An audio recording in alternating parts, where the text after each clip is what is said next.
नमस्कार, स्वागत है आप सभी का मेरो छत्तीसगढ़ में। मैं हूं आपके साथ सुनील चौहान।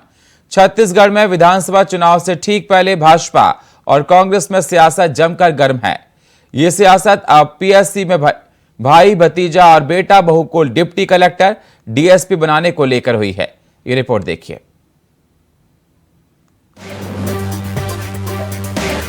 कभी आपने सुना कि पीएससी एग्जाम में राजनीतिक परिवार के लोगों का सिलेक्शन एक साथ हो जाए? ये बात गले से नहीं उतर रही, लेकिन ये हुआ। इसी पर छत्तीसगढ़ में विधानसभा चुनाव से ठीक पहले भाजपा और कांग्रेस में सियासत जमकर हो रही है। ये सियासत अब पीएससी में भाई भतीजा और बेटा बहू को डिप्टी कलेक्टर डीएसपी बनाने को लेकर हुआ है। सीजीपीएससी भर्ती गड़बड़ी को लेकर पूर्व मंत्री ननकीराम कंवर द्वारा हाईकोर्ट में लगाई गई याचिका के बाद हाईकोर्ट ने इस मामले को गंभीरता से लेते हुए छत्तीसगढ़ लोक सेवा आयोग से जवाब तलब किया है। कोर्ट ने सवाल उठाया कि ऐसा क्या संयोग है कि पीएससी चेयरमैन और नेताओं की बेटी और रिश्तेदारों का चयन हो गया। कोर्ट ने पूछा कि क्या ये सारी नियुक्तियां हो चुकी हैं। डिवीजन बेंच ने उनकी नियुक्तियों पर रोक लगाने के लिए कहा। वहीं इस मामले में अब भाजपा राज्य की कांग्रेस सरकार पर गरीबों से नाइंसाफी करते हुए इस भर्ती में भ्रष्टाचार करने का आरोप लगाया है, जिस पर भूपेश सरकार ने इस मामले की उच्च स्तरीय जांच कर रिपोर्ट न्यायालय में प्रस्तुत करने की बात कही। आपको बता दें, ननकीराम कंवर द्वारा लगाए गए इस मामले को कल हाईकोर्ट ने स्वीकार करते हुए इस पर फैसला सुरक्षित रख लिया है। तो दूसरी तरफ भाजपा नेताओं को पुराने मामले में दर्ज एफआईआर को निरस्त कर दिया गया, जिसमें प्रदेश के पूर्व मुख्यमंत्री डॉक्टर रमन सिंह और भाजपा नेता संदीप पात्रा का नाम भी शामिल था। उच्च न्यायालय ने एक महत्वपूर्ण फैसले पे चीफ जस्टिस और बेंच ने फैसला किया है और ये फैसला माननीय उच्च न्यायालय ने कांग्रेस के फर्जी एफआईआर को खारिज कर दिया है और सारे मामले डॉक्टर रमन के खिलाफ हो या संदीप पात्रा के खिलाफ हो, सबको समाप्त करने का आदेश जारी किया है। ये छत्तीसगढ़ की हालात हैं। छत्तीसगढ़ में कांग्रेस की जो सरकार है, मैं उसे अपराधी चला रहे हैं। मैं इसलिए कह रहा हूँ कि सरकार के जितने करीबी अधिकारी हैं, उनमें या तो बहुत सारे लोग जेल में हैं या बेल में है। इनके कोयले घोटाले में वरिष्ठ अधिकारी 7 माह से जेल में है। मुख्यमंत्री के उप सचिव जेल में है। मुख्यमंत्री के सलाहकार सट्टे और जुए के आरोप में मामला दर्ज है।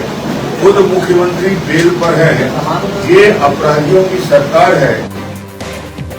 वैसे एक ही परिवार के कई लोग पीएससी में चुनना कहीं ना कहीं जांच का विषय बन जाता है। भूपेश बघेल ने इस पर उच्च स्तरीय जांच के आदेश दिए हैं। अब देखना होगा जांच के बाद क्या कुछ निकल कर आता है। लेकिन एक सवाल जरूर खड़ा होता कि एक परिवार के सदस्यों को चुनना यूपीएससी की चयन प्रक्रिया पर तमाम सवाल खड़े करता है। क्या ये चयन प्रक्रिया किसी के कहने पर हुई? इसमें क्या साठगांठ थी? कौन मिला हुआ था? ये तो सब जांच के बाद पता पड़ेगा। Bureau report, India voice, Raipur. Chhattisgarh में आगामी दिनों में विधानसभा चुनाव होने हैं, जिसको लेकर शहर सहित ग्रामीण इलाके की जनता भी सक्रिय हो चुकी है। इसी क्रम में बस्तर विधानसभा क्षेत्र के सैकड़ों ग्रामीण बस्तर विधायक ने लखेश्वर बघेल के सामने कांग्रेस में एंट्री की है। इस पर ग्रामीणों से चर्चा करने पर उन्होंने कहा कि कांग्रेस सरकार ने किसानों, गरीबों, भूमिहीनों सभी के लिए बहुत अच्छा कार्य किया है।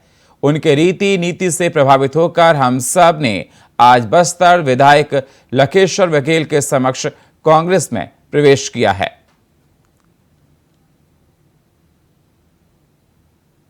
जो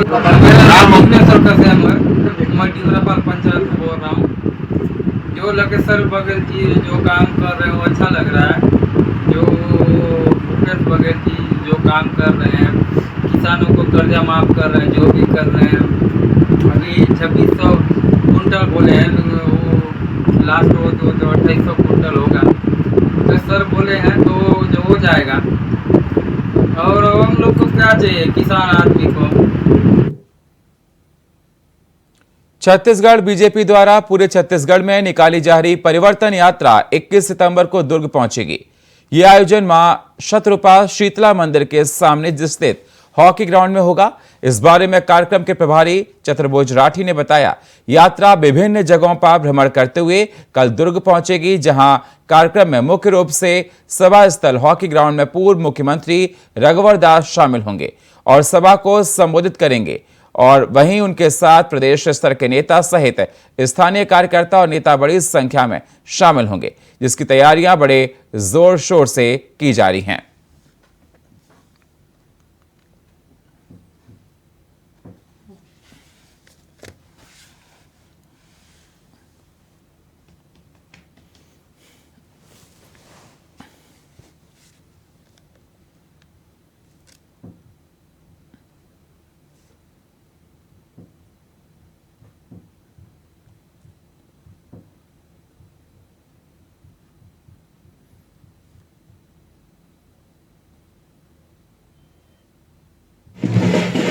परिवर्तन यात्रा हमारी दंतेवाड़ा से लेकर के प्रारंभ हुई है और पूरे प्रदेश में होते हुए यहाँ 21 तारीख को पहुँच रही है। 21 तारीख को यहाँ यात्रा आने के बाद में साइंस कॉलेज के सामने से होते हुए ग्रीन चौक होकर के यहाँ पे आएगी और यहाँ समृद्धि बाजार के सामने हॉकी ग्राउंड में ये सभा होगी।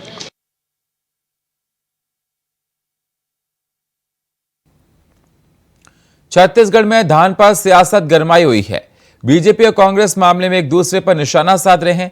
जमकर एक दूसरे पर आरोप प्रत्यारोप लगाए जा रहे हैं। जुबानी तीर चल रहे हैं। धान चावल पर धधकती सियासत, ये रिपोर्ट देखिए। छत्तीसगढ़ विधानसभा चुनाव के 2 महीने पहले एक बार फिर से चावल और धान खरीदी का मुद्दा फिर से गरमाने लगा है। ये मुद्दा इसलिए विशेष है क्योंकि इसी मुद्दे पर 2018 में कांग्रेस 15 साल बाद सत्ता में वापस आई थी।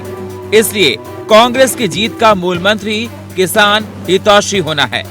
लेकिन कांग्रेस के किसान हितैषी वाले मूल मंत्र के बीच भाजपा का कांग्रेस पर लगातार वार हो रहा। एक तरफ गोवा के मुख्यमंत्री छत्तीसगढ़ आकर कांग्रेस सरकार पर चावल में गड़बड़ी का आरोप लगा रहे, तो दूसरी ओर प्रदेश के पूर्व कैबिनेट मंत्री अजय चंद्राकर प्रदेश के किसानों के धान खरीदी मामलों पर कह रहे कि भूपेश सरकार में इतना दम नहीं कि बिना केंद्र सरकार के सहयोग से धान खरीदी कर लें। अजय चंद्राकर ने कहा कि धान खरीदी का 80 से 90% राशि मोदी सरकार देती है। राज्य जनता धान संग्रहित करती है, उसका 85% चावल मोदी सरकार खरीदती है। दरअसल ये विवाद इतना इसलिए बढ़ गया क्योंकि कांग्रेस सरकार ने ये दावा किया कि बिना केंद्र सरकार के मदद से बिना राज्य सरकार किसानों का धान खरीद सकती है। वहीं अब भाजपा ये कह रही कि केंद्र सरकार किसानों का दाना दाना धान चाहे वह 100 लाख टन क्यों ना हो खरीदेगी। रावण का घमंड नहीं टिका तो बचत लोगों की क्या बिसात। तो ये अति का अंत होता है और छत्तीसगढ़ में ये शांतिप्रिय प्रदेश है और यहाँ ये अति कर चुके हैं। जनता देख रही है और जनता मुंह तोड़ जवाब देगी। ये सोचते हैं कि इन एजेंसियों के माध्यम से यदि चुनाव लड़ना चाहते हैं तो मुगालते में छत्तीसगढ़ की जनता प्रजातांत्रिक व्यवस्था में बहुत दृढ़ आस्था व्यक्त करती है और ऐसे जो लोग हैं जो प्रजातंत्र को की भावनाओं को कुचलना चाहते हैं तो उसका जवाब अभी नवंबर में जो मतदान होगा, दिसंबर में जो काउंटिंग होगा उसमें उनको मिल जाएगा। 17 साल के कुशासन को हमारे साथियों ने उखाड़ फेंका, 15 सीट में समेट दिया। तो अब उसके बावजूद भी ये लोग टारगेट कर रहे हैं ऐसा, मैं समझता हूँ 15 सीट भी नहीं रहेगी। यदि इसी प्रकार की गतिविधि चली तो 15 सीट भी इनको नसीब नहीं होगा। मुख्यमंत्री जी जब भी बात करते हैं धान खरीदी के बारे में आधी अधूरी बात करते हैं और राजनीतिक बात करते हैं। और मैं तो यह कहना चाहूंगा कि कांग्रेस के लिए धान खरीदी एक उद्योग है, एक व्यवसाय है, एक कमीशन वसूली का धंधा। किसानों के हित उनके एजेंडे में नहीं है। आप ये देखिएगा पिछले साल 1,07,000 क्विंटल 1,07,00,000 टन धान की खरीदी हुई। जब माननीय मंत्री जी आए थे, यूनियन मिनिस्टर, तो उन्होंने कहा कि आज की तारीख तक 53 लाख टन चावल जमा हुआ है और 13 तारीख को पत्र लिख के यह बता दिया गया कि हम 58 लाख से ज्यादा चावल जमा नहीं कर सकते। यह एकदम स्थापित तथ्य है। अब दूसरी बात, माननीय मुख्यमंत्री जी ने कहा कि ज्यादा धान को कम कर दिया गया, माने ज्यादा चावल जो लेने वाले थे उसको कम कर दिया गया। और बात ऐसी है कि पहले केंद्र सरकार ने कहा 86.5 लाख टन हम धान चावल हम लेंगे, उपार्जन करेंगे, फिर 61 लाख टन कर दिया गया। माननीय मंत्री जी ने 61 लाख टन करने का कारण बताया। तो अब देखना होगा कि विधानसभा के चुनाव और लोकसभा चुनाव में जनता को क्या धान के मुद्दे फंसाते हैं। क्या कांग्रेस अपनी चुनावी वैतरणी को इससे पार कर पाएगी। 2018 में सत्ता आई, कांग्रेस सरकार किसानों की हितैषी है या भाजपा, क्योंकि दोनों ही अपने अपने किसान हितैषी की बात कर रही हैं, एक दूसरे पर आरोप लगा रही हैं। अब देखना होगा किसके आरोपों में दम है और किसके आरोप बेबुनियाद हैं। ये तो चुनाव में जनता वोट करके बता पाएगी। Bureau report, India voice, Raipur. BJP की परिवर्तन यात्रा रैली 21 सितंबर को दुर्ग पहुंचेगी। दुर्ग पहुंच चुकी है और इस दौरान जिला प्रशासन ने कार्यक्रम के लिए हॉकी ग्राउंड को अलॉट कर दिया है, लेकिन हॉकी एसोसिएशन के कुछ लोगों ने इस पर बात की विरोध जताया है। आपको बता दें, इस मामले को लेकर कांग्रेस के नेता और बीजेपी के नेताओं के बीच तू-तू मैं हो गई, जिसके बाद पुलिस प्रशासन इस मामले को शांत कराया। तो वहीं हॉकी एसोसिएशन के नेता अंसार अहमद ने कहा कि मंगलवार की शाम को हॉकी प्लेयर्स को लेकर जिला प्रशासन सहित युक्त स्थल पर प्रदर्शन भी किया।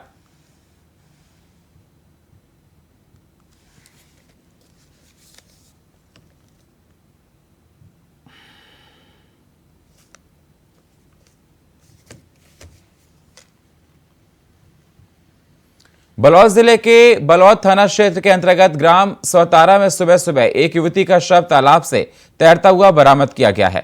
मृतक का नाम गंगाबाई बताया जा रहा है। सुबह ग्रामीण जब नहाने तालाब पहुंचे तब तैरते हुए शव को देखकर परिजनों को इसकी सूचना दी गई। ग्रामीणों ने बताया कि युवती मानसिक रूप से विकलांग थी। फिलहाल पुलिस की जांच के बाद ही कुछ कहा जा सकेगा।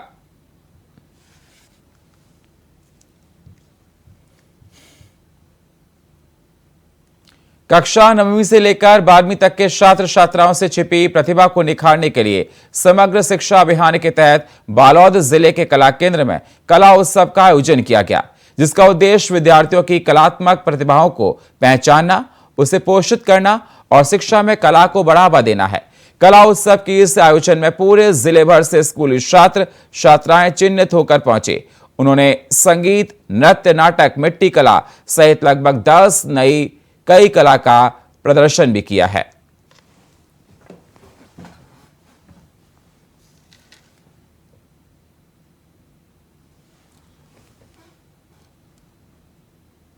संभागीय मुख्यालय का सबसे बड़ा सब्जी मार्केट संजय बाजार आज पूरी तरह से अव्यवस्थित हो चुका है, जिससे आम उपभोक्ता कठिनाइयों का सामना कर रहा है। यह पूरा बाजार अतिक्रमण के चपेट में है। यहां सब्जी वालों ने चबूतरों के साथ साथ उसके नीचे भी कब्जा जमा रखा है। बाजार के पेशाब घर को भी बाजार के सामाजिक तत्वों ने पूरी तरह से तोड़ डाला है। वहीं यहां एक पुलिस चौकी भी खोली गई थी, लेकिन उसका कोई अता पता नहीं चला। पूरे बाजार में कुछ लोगों की दादागिरी को भी खुलेआम देखने को मिलती है।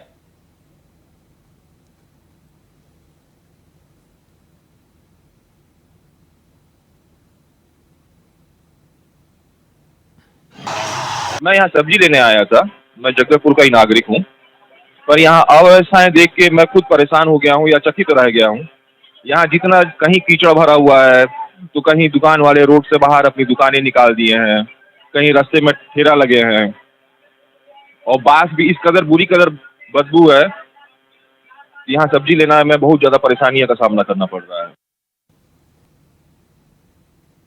विधायक जगदलपुर और संसदीय सचिव रेखचंद्र जैन, महापौर श्रीमती सफीरा साहू, सभापति श्रीमती कविता साहू और शहर जिला कांग्रेस कमेटी के अध्यक्ष सुशील मौर्य ने शहर के प्रवीर वार्ड संख्या 1 और दलपत सागर वार्ड क्रमांक 18 में 78.23 लाख रुपए के सीसी सड़क निर्माण, आरसी नाली निर्माण, बीटी रोड निर्माण और आरसी पुलिया निर्माण कार्यों का भूमि पूजन किया है।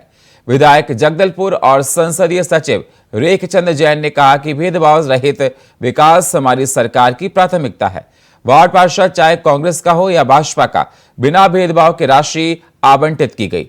शहर का समेकित विकास हमारी सरकार की प्राथमिकता है।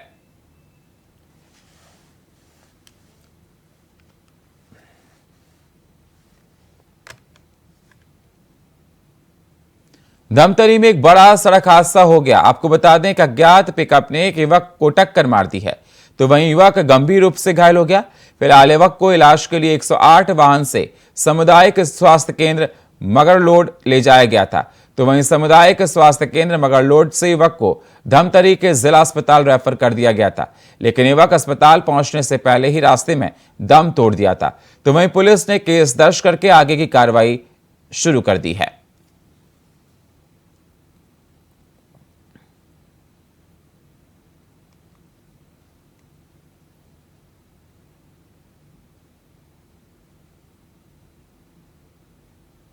हमीरपुर में एक युवक ने घरेलू कलेश के चलते आत्महत्या का प्रयास किया है, तो वहीं युवक ने गोली मारकर आत्महत्या का प्रयास किया। आपको बता दें गंभीर हालत में युवक को अस्पताल में भर्ती कराया गया था, तो वहीं पुलिस ने सूचना मिलने पर केस दर्ज कर लिया है और कार्रवाई में जुट गई है।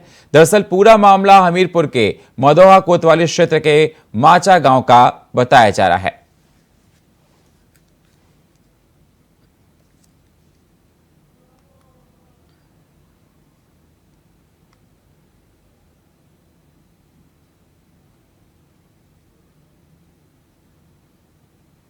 'भिलाई में बीते कुछ दिनों में हत्या के 2 बड़े मामले सामने आए हैं। खुर्सीपार मर्डर कांड में एक दिन बाद कोहका के सुंदर नगर में एक युवक की बेरहमी से हत्या कर दी गई। बेसबॉल के बल्ले से पीट कर युवक को मौत के घाट उतार दिया गया। वहीं पीड़ित परिवार से मिलने जिला विधायक देवेंद्र यादव पहुंचे, जहां उन्होंने परिवार को आर्थिक सहायता, नौकरी और बच्चों की बेहतर पढ़ाई के लिए राज्य सरकार से बात करने का आश्वासन दिया है।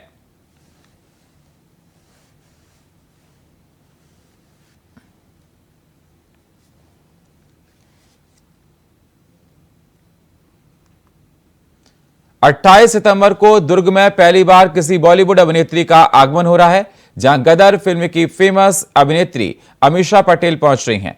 अभिनेत्री सामाजिक कार्यकर्ता वरुण जोशी द्वारा दिव्यांग बच्चों को संबल बनाने हेतु आयोजित कार्यक्रम में शिरकत करने पहुंच रही हैं। वहां वे 1 से 1.5 घंटे रुकेंगी।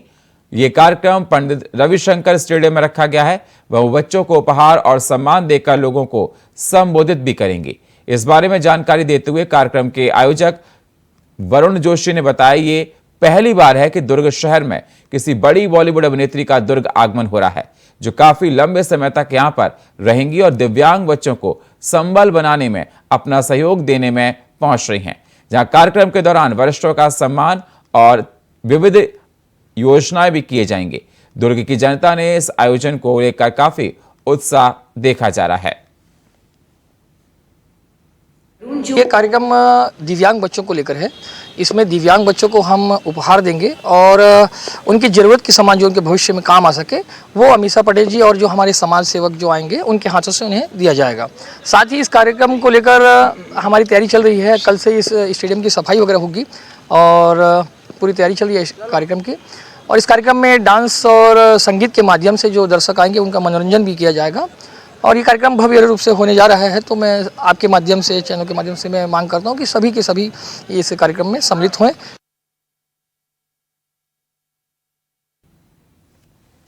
रायगढ़ में एक्सिस बैंक डकैती के मामले में बलरामपुर पुलिस को बड़ी सफलता हाथ लगी है। ट्रक से भाग रहे मामले में 4 आरोपी को गिरफ्तार कर लिया गया है, जिसके पास से लगभग 4 करोड़ रुपए सहित डकैती किए गए सोने चांदी के जेवरात भी बरामद किए गए हैं। झारखंड छत्तीसगढ़ की सीमा रामानुजगंज में आरोपियों को पुलिस ने दबोचा है। बताया जा रहा है ये झारखंड भागने के फिराक में थे। मौके पर बलरामपुर पुलिस अधीक्षक और उप पुलिस अधीक्षक भी मौजूद रहे।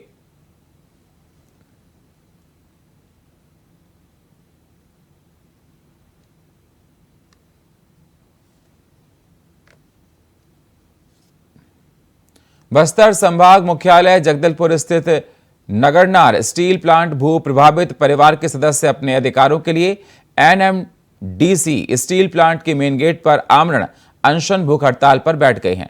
24,000 करोड़ की लागत से निर्माणाधीन नगरनार स्टील प्लांट उत्पादन शुरू हो चुका है। औपचारिकता केवल उद्घाटन की है। उम्मीद और आशा के साथ इस प्लांट के लिए अपनी पुरखों की कृषि भूमि दे दी ताकि आने वाले भविष्य में रोजगार का एक सुनहरा अवसर प्राप्त हो। लेकिन एनएमडीसी प्रबंधन के नियम कायदों में उलझकर प्रभावित परिवार नौकरी से वंचित रह गए। अब ये गेट के सामने हड़ताल पर बैठे हैं। इस संबंध में बस्तर विकास प्राधिकरण के अध्यक्ष विधायक लाकेश्वर बघेल ने एनएमडीसी प्रबंधन से मानवता के आधार पर पहल कर प्रभावित परिवारों को नौकरी दिए जाने की बात कही है।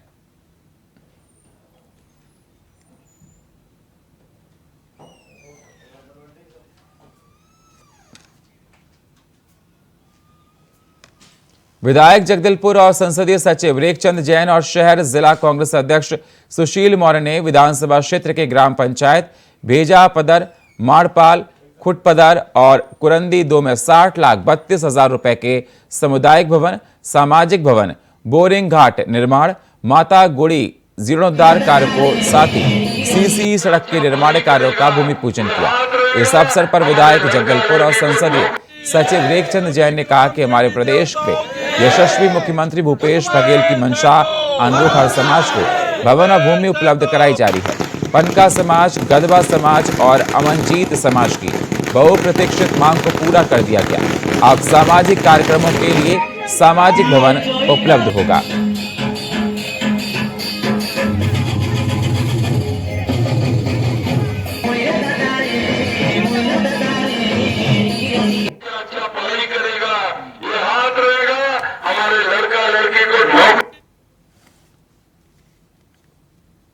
जगदलपुर के नगरनार थाना क्षेत्र के ग्राम माच कोटा तिराहे के पास पुलिस ने एक आरोपी को गिरफ्तार किया है। मुखबिर की सूचना पर कार्रवाई की गई है, जिसमें आरोपी के पास से 10 किलोग्राम मादक पदार्थ के साथ एक बाइक भी बरामद की गई। जानकारी के अनुसार आरोपी अवैध गांजा ओडिशा से छत्तीसगढ़ परिवहन करते हुए पकड़ा गया है, जिस पर कार्रवाई करते हुए पुलिस ने उसे हिरासत में ले लिया है और जांच की जा रही है।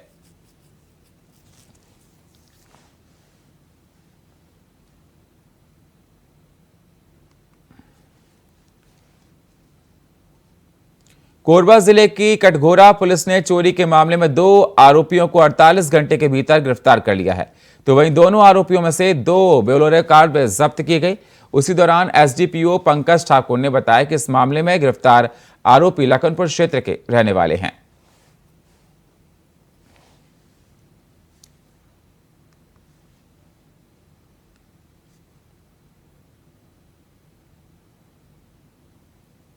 धमतरी के खैर जुटी गांव में से एक मामला सामने आया, जहां एक हिंदू परिवार ने 12 वर्ष पहले ईसाई धर्म अपनाया था।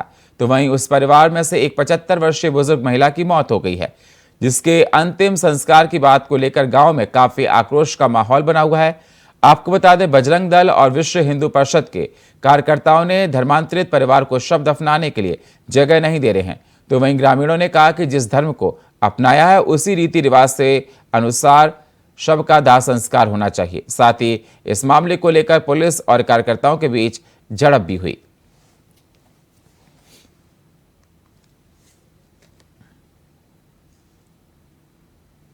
और फिलहाल मेरे छत्तीसगढ़ में इतना ही। बाकी खबरों के लिए आप बने रहिए इंडिया वॉइस के साथ। तब तक के लिए नमस्कार।